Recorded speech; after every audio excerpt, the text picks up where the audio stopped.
Hello, Polytopians. Thanks for tuning into the Polytopian Times. I'm your host, Sam, and I'm here with a delightful replay today. We've got a game where I played as Bardur against a Cymanti player here. And, I had to deal with a whole gamut of things. We're talking Zetas, we're talking Centipedes, we're talking Doomux, we're talking Reichi.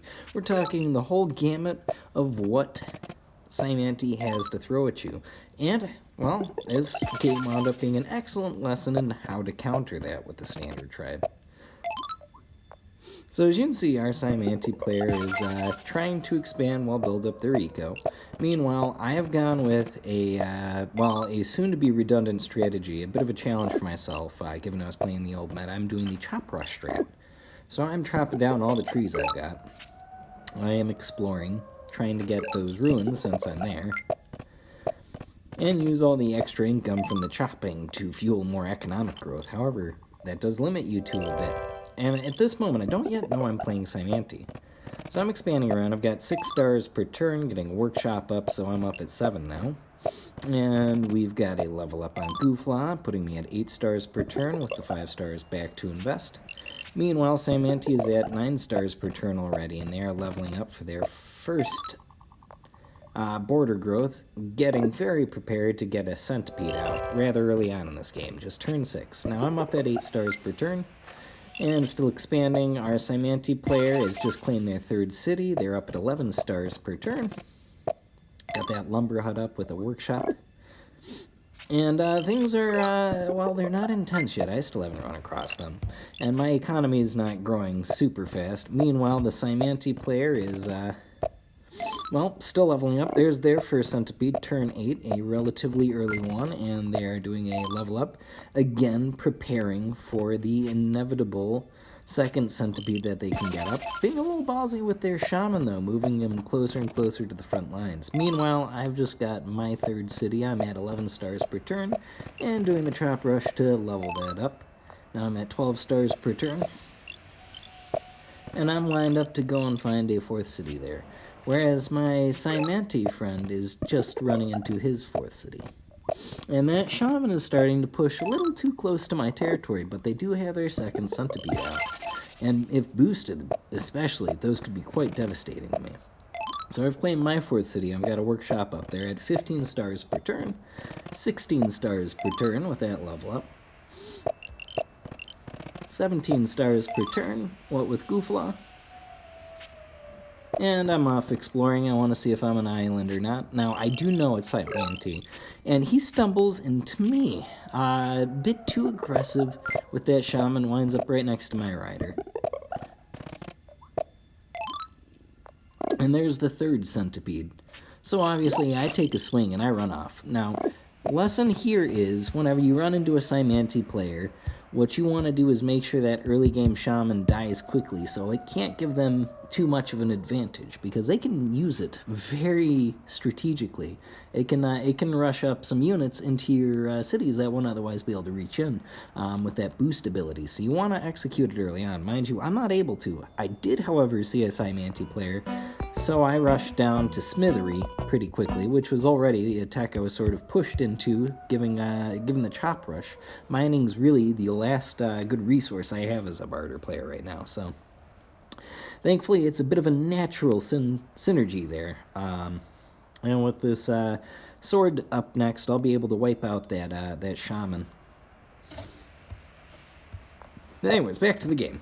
I've got this forge sat down for a little bit more border growth. I'm trying to grow my borders as far as I can to prevent too much of an algae bridge from forming and from fungi being placed down too much. But my Cymanti player just has access already, and it's an access that I can't push back. So although I've pushed borders out on both cities otherwise, there's a tile that he controls that'll be an excellent connection point to my lands. And they have their Centipedes up close to their Shaman. Another Centipede coming out soon. Meanwhile, I've got my first giant up. I'm rushing stuff out. 21 stars per turn, so I'm keeping up the star count in my favor. Meanwhile, our Cymanti player is rushing up those centipedes quickly, which is unfortunate. I did get a kill on the shaman, but I can now see that we're going to have quite a problem, because not only do I see there's 2 centipedes, one which already has a segment, there's also an Exita here that can shoot across the water. I can't shoot back yet. I do not yet have archery or mathematics, which is not a good situation for me. I do have 21 stars per turn and 25 stars in the bank, swords, which are going to be quite useful, and a giant on the way. But at this moment, I'm not going to be doing super well against centipedes supported by Exitas, especially with this natural barrier here, this narrow channel, which gives them the ability to strike all the way out to the outskirts of Orkgu while I am unable to retaliate. And there I got an explorer out of the ruins, the most useful explorer ever. I'm just trying to do damage at this point. Now, I know that centipede's going to continue to push forward, and I've gone and gotten archers so I can start laying out some ranged fire of my own. I need to be able to counter this Exita, which is going to be quite an existential threat to me. And I don't really have anything else. Swords alone are not going to be able to counter this threat. Now, our Cymanti player is pushing out as well. They're at 20 stars per turn. They currently have 4 cities. They're about to get 5 and 6 here, which will give them the advantage over me. And they're relatively equal in stars per turn right now, but they have a ranged advantage still, even though I have archers. The Exitas are better, objectively. And they do have centipedes up and in range. However, they are lacking their shamans, so they no longer have the boost capability. Now, what they could do is go down the riding tree towards shock tactics, but if you look at their tech tree, they're actually rushing both towards swords and Reichi. I think, though, mining was just for the population, whereas oceanology, seeing the amount of water, I think, is their thought. Instead of going for Doomux rush, they're going to rush across the sea to try and hit me that way and claim up free land. See, they can't see very much right now, but they do know that I have some coastline, and they do know that they have plenty of coastal cities to produce some Reichi in. So I think it's not the silliest play in the book for sure. And of course, this player is just trying to farm up as many centipedes as possible. So I'm just trying to plug the gap, and I get the that giant in the way, just trying to create a hole. Now, I know my archer, unfortunately, is not going to be able to do too much. I just wanted to weaken an Exita, make it a little less painful when it does shoot at my massive giants. And I know I can't get my giants too close. Now, there's multiple Exitas in shooting range, and my giants are going to be unable to stop the centipedes coming, as well as the Exitas. And we're talking up to 3 Exitas now, and 3 centipedes. One of which has 3 segments already. 4 centipedes now coming. So, I don't really know what else to do here but pull my giants back behind the city and try and do as much damage to the centipedes as possible. Kill off a segment, and just sort of try and hold them at this choke point as long as I can while I try and get other forces in range to sort of prevent this rout. Now, unfortunately, that means I'm going to have to sacrifice that giant, and he's certainly done his job in single-handedly holding the breach for me. But the question is, will it be enough? Now, our Cymanti player is at 28 stars per turn already, and they're pushing up a horde of Exitas and centipedes. So, first thing I do is suicide my giant onto that lead centipede that was at full health to make sure it doesn't have full health, so it won't be a guaranteed shot through most units. You just want to try and damage them as much as possible to take away their capability to do some real havoc. I also landed this warrior in an attempt to get closer to the Exitas from behind, and, well, just to get a little more bang for buck out of him than as a boat. Unfortunately, I am next to a centipede now, so that's not working out the greatest. However, I do have my port network up, and that means I do have the capability to expand over water, too, and if I can grab some territory really quick and level the odds. I'm at 4 cities right now. My Cymanti friend has 6 here, and quite a bit of power is stacked up against me. But if I can leverage the quick naval advantage I have, the brief little window I have it to get some territory before he does, maybe I can turn things around. And certainly if I can get up some better range support while trying to hold off this nightmare here. A Navy may be just the range support I need to do that. So it's really down to the crosshairs on that. And since I've got, ports up, the smartest thing to do is rush out customs houses, which you can see I already have even before navigation. And I do plan to lay some down to build up my eco. Right now I'm at 24 stars per turn, still keeping a bit of an edge on my Cymanti friend, although I have fewer cities. But I'm running out of ways to capitalize on it. So it is all about the customs house game from here on out for economic growth. And now you can see we're up at 28 stars per turn. Unfortunately, that warrior is gone immediately, and we've got these centipede hordes rushing through, but I do have my giants in reserve behind out of range of the Exetas, which was the point. I knew I wasn't going to be able to hold back the centipede spam. I didn't have enough time to build up troop force presence in the area, nor any real ranged support. So here I realize I won't be able to kill all of the centipede segments from the tail up, so instead I just killed 2 of them, leaving, yes, 1 head, but still a weaker centipede for it. Now, he moved his centipede forward to kill that archer, which I knew was going to happen. But we'll see how it proves out. Now I'm aware that there's Raichi, which is not great for my giant ship. And of course, I'm just trying to weaken the centipedes as much as possible. I need to break the spam. I need big beefy melee units like swords to soak that up. Some ranged fire support is great to make sure they can actually get the kill and hack up the centipede from the tail up. If not possible, go for as low a segment as possible and kill up to the head. That way there's only 1 segment left, technically, the head of the centipede at the bottom. Whatever the last segment was that you couldn't reach. Definitely don't create two centipedes. Well, that's gonna be a problem if you ever do try that strategy out. Make sure you kill 1 end of the centipede.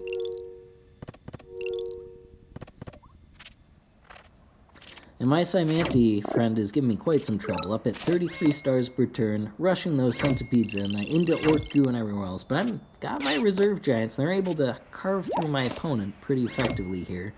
And with some nifty play using my navy, I am able to carve up that other centipede and spam out a giant. I've also found some open terrain, so at this point I really only have 1 centipede left to worry about. And it's not in as strong a position as it was. However, these Exetas are still able to give me a nightmarish time, and that shaman moving up on the front line could be disaster for me. Boosted Exetas would be nightmarish. And a 3 health centipede is also a bad time for me. So things are on the wire here. I've lost orc goo, and I'm getting pushed elsewhere. However, I do have this sneaky little expansion opportunity on the side. The question, though, is how can I kill off or level up orc goo to save myself? And I do manage to get a level off up because I wasn't able to kill out the unit, and I knew I wouldn't be able to with my giant. Unfortunately, I was hoping it would be leveled up in front of my city and not behind it, so that my poison giant would be able to get a hit off of it once it was out of the city, but that didn't happen. However, it did work out, as it's now hemmed into a corner behind a giant and a sword. Even against a group of Exetas, it's not the strongest position to be in, for sure. And overall, I've managed to buy myself a little bit of time, while also simultaneously spending my excess stars on customs houses to level up my eco. I'm at 38 stars per turn right now, which is really helping out a lot in this struggle. And trying to kill off these shamans before they can turn things to the worst for me. And there's that first boost off, doing some massive damage.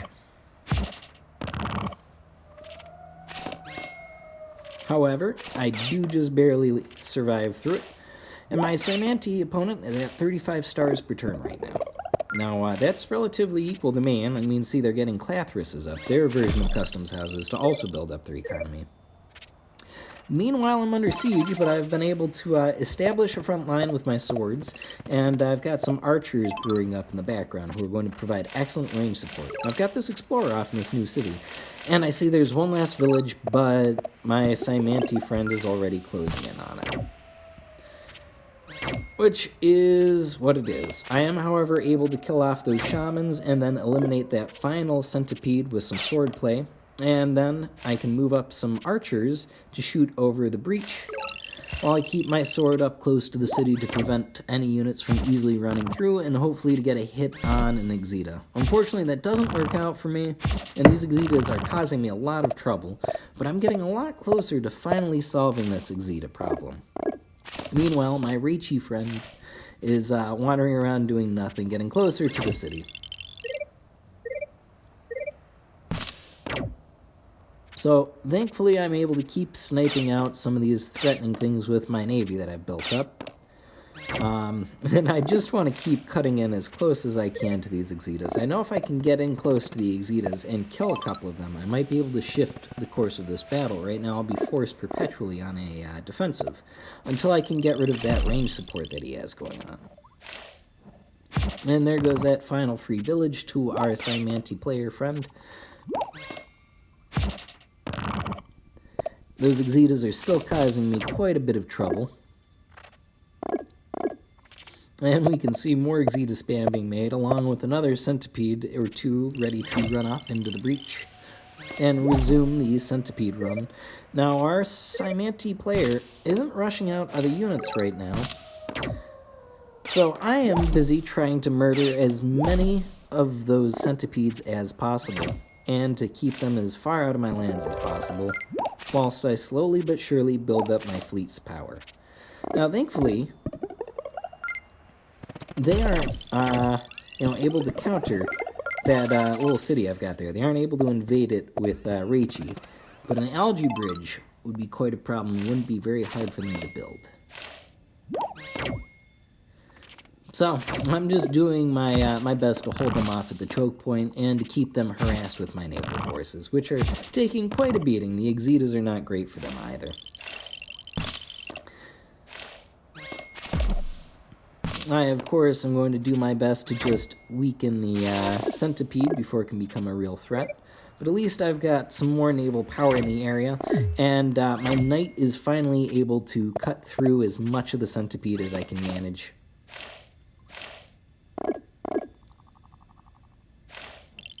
And now our Cymanti player isn't feeling quite as strong. They're down to just the one Centipede. However, they are still able to grow them up, and they've got some Exitas still in the area.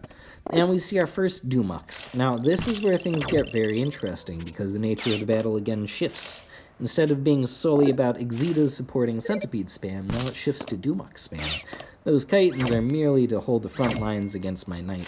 However, I'm able to carve a line through. Unfortunately, though, I'm not able to reach those dastardly Exitas that I really want to get to, which is why I'm being so risky and bold pushing my knight so close, in the hopes that he can just once reach the line. And those Exitas are continuing to do quite a bit of damage to my naval forces.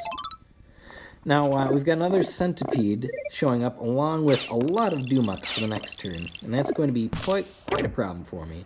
I'm at 41 stars per turn right now, and just doing my best to shell as many Exita as I can out of existence.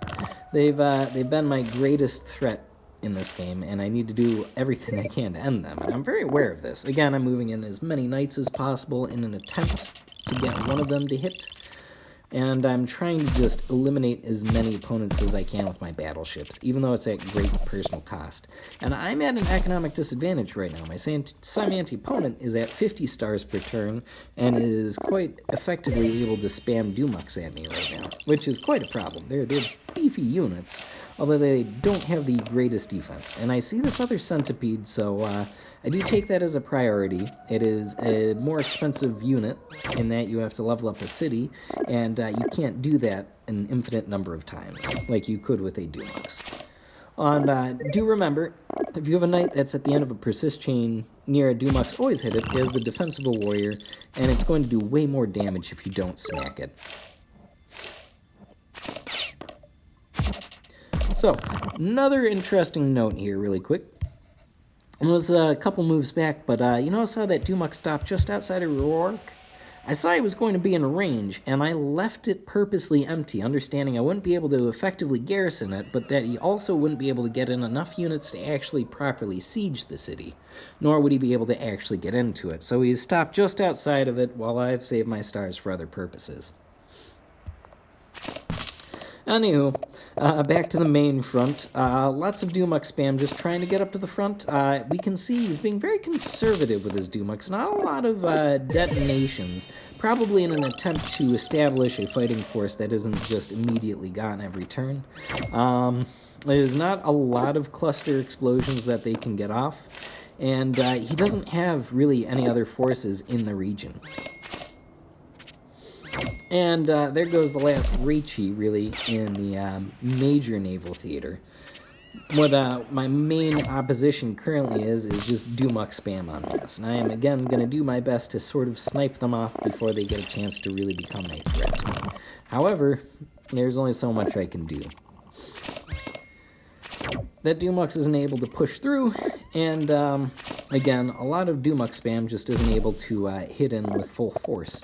However, I am able to get into Iafi and hold on to it, which gives me the foothold I needed, and changes the nature of the battle for the rest of the game. So I'm still at an economic disadvantage right now, and I have fewer cities as well.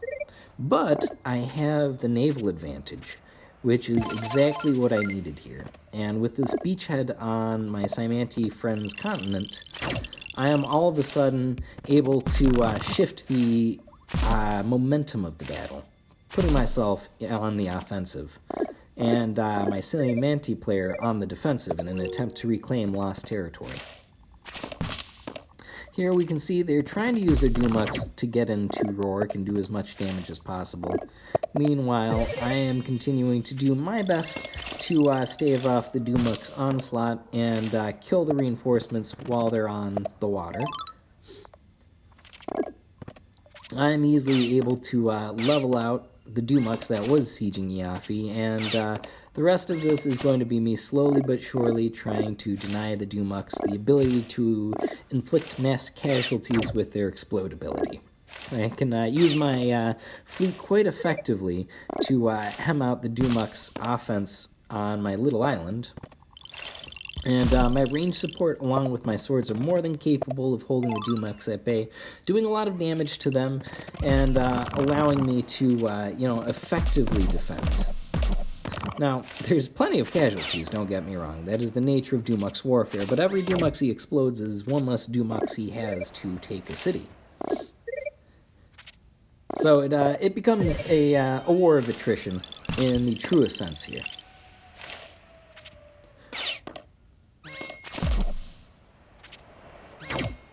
Now again, my main goal is just to hold Iafi and to push hard. If I want to win this, what I have to do is take Ceniopod. And I know this, but I need to build up an armed force that can actually pull it off, and I need to stop the assault on Roark as well.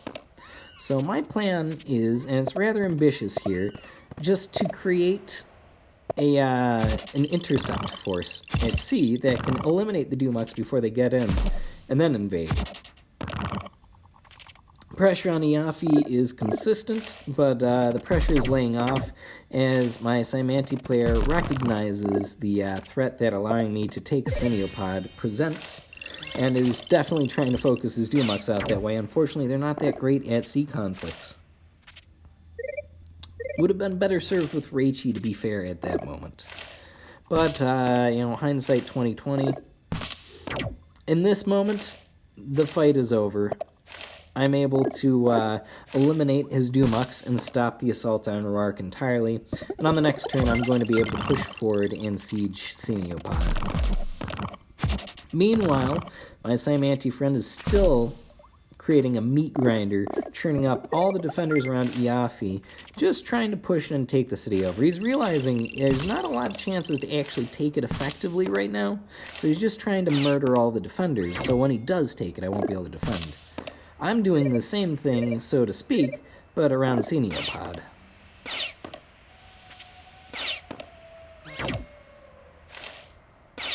And I'm also trying to open up a new front here around Effect Zone Theaxo.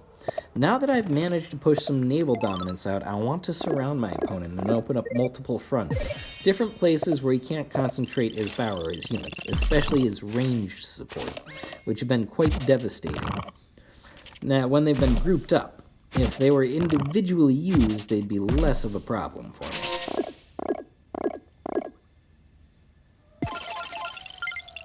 Now, I finally take Ceniopod, making some gains. However, right now it does look like my Cymanti friend might retake Iafi.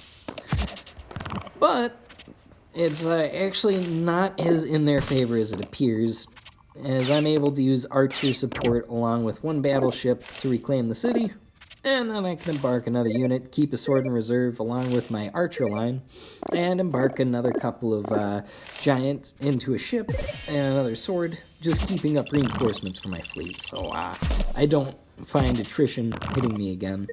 And of course, our Cymanti friend is able to again siege Iafi, but they're feeling the pressure from Ceniopod. In fact, if you saw there, they mulched their algae bridge. They recycled that and the Clathris, so I wouldn't get any income from Sedka once it built in, and so I wouldn't be able to walk across from Ceniopod to invade Sedka, since I used his algae bridge against him in both instances here.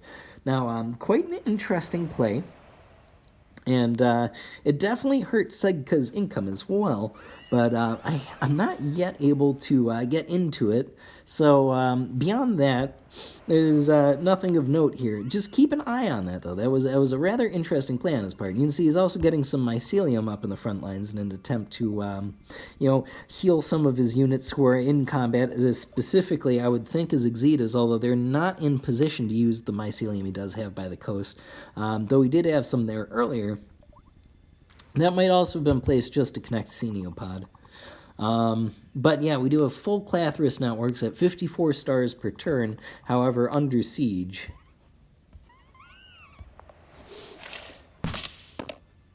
And of course, I'm doing my best to just snipe out the Doomux before they get a chance to do anything and to kill as many Exeta as I possibly can.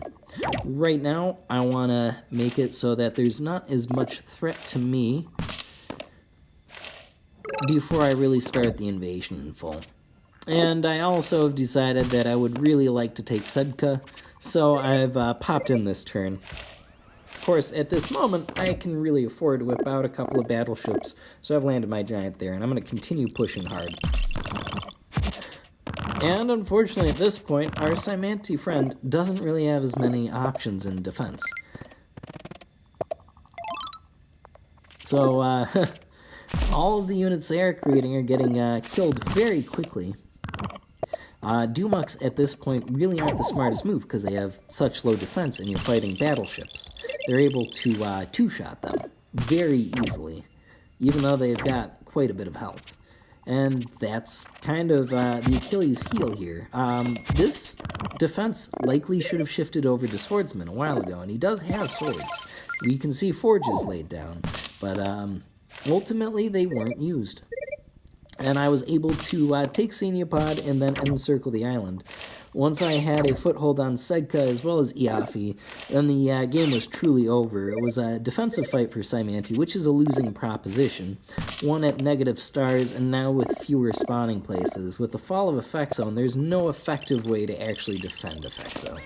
He's going to try, but there's just not a way to get enough units in range in time. And I think our Cymanti player is aware of this. They're trying whatever they can to do some last-minute damage, but damaged Doomux just aren't capable of pulling off the same disastrous results that a full-health Doomux is. And I am making sure to use that to my advantage. And that does mean suiciding some of my units, just to make sure that, say, a Centipede doesn't get an additional segment sometimes, or just to free up space so I can keep up sword production. Because, again, in this war of attrition, I need to make sure my production is seamless and solid, smooth. So now the last fronts here are Hexpod, Siska, and Thiexo, and I'm able to focus a city on each. There's not a lot he can do at the moment. I'm just going to bombard him from offshore whilst I build up more units. I'm at 67 stars per turn right now. Now I'm able to turn that around and give Sedka some population. Level up Rorark finally, a city that was perpetually stuck with nothing. And finally give it port capabilities so I can open up more fronts too. Just in case we saw some final Reichi moves from Hexpod and Thiexo. And at this point, I think it's quite apparent that our Cymanti friend just doesn't have a way to pull out of this. So it's just bombardment time, and we do finally see a sword up in the EXO, far too late to be effective. If they had been made en masse earlier, enough might have survived to have prevented my ability to push into the lands these ways, because I am quite deep into this territory now. And we can see the single-minded determination with which this player was farming out centipedes. Look at that fully developed mountain temple, done just for an additional pop so they could grind out an extra centipede. Now that is dedication to a strat. That is assured. And then, of course, our Cymanti player is down to the wire. Siska's out, the EXO's just mop up and is now, in essence, lost. And the bombardment of Hexpod's not going to take a moment. Now, that was a misclick moving the giant out of the way, but I've got more than enough units to come in and take the capital and wrap it up. And that does finish up our game. Now, it was quite intense there. You can see they terraformed quite a bit of the map. Definitely pulled out all the stops in the Cymanti playbook, and then some. A lot of unconventional strategies here to try and counter me. And I gotta say, it really did quite a bit of work on me, too. At a certain point there, I thought the game was lost, and there was no hope of winning, certainly when the Centipede horde was going at full with the Exitas. But I held off from resigning, and kept firm with my beefy melee units, that being swords, and my range support, both archers and my navy, ultimately battleships being my linchpin, my replacement for catapults, as they're fast and effective, and I was on a naval map. And the other trick to breaking my Cymanti foe was making sure to open up multiple fronts. Once I could split their attention and take away their focus, their ability to swarm, they were less effective. So, to summate and keep in mind, what you want to do is have beefy melee units like swordsmen. Swordsmen are best. You definitely want swordsmen as they're able to attack and defend, but defenders can make do, and warriors are the next best thing. But some sort of melee unit spam to hold up their melee units coming at you.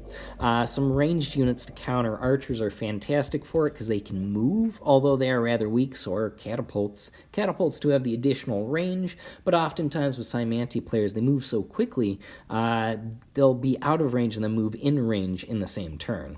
Whereas with an archer, you can at least follow a moving offensive front as well as pose a defensive line. And if at all possible, leverage your navy, because it is technically better than Reichi, almost always. It's just a matter of making sure you counter their spam before it can be too effective, because they can blow up quite a few of your ships. You need to be able to keep up naval production, and to do that, you're going to need customs house complexes to support that production. I tried to max it out as much as I could on my home continent, and then develop on my other islands once I could afford to, but also at a certain point, you have to keep up pressure, and that's also important. Open up another front, keep up some pressure on your opponent, and you can pull through to a win. So, thanks as always for tuning in, Polytopians. I hope you feel a little reassured in your next battle against a Cymanti player, and until next time, see ya.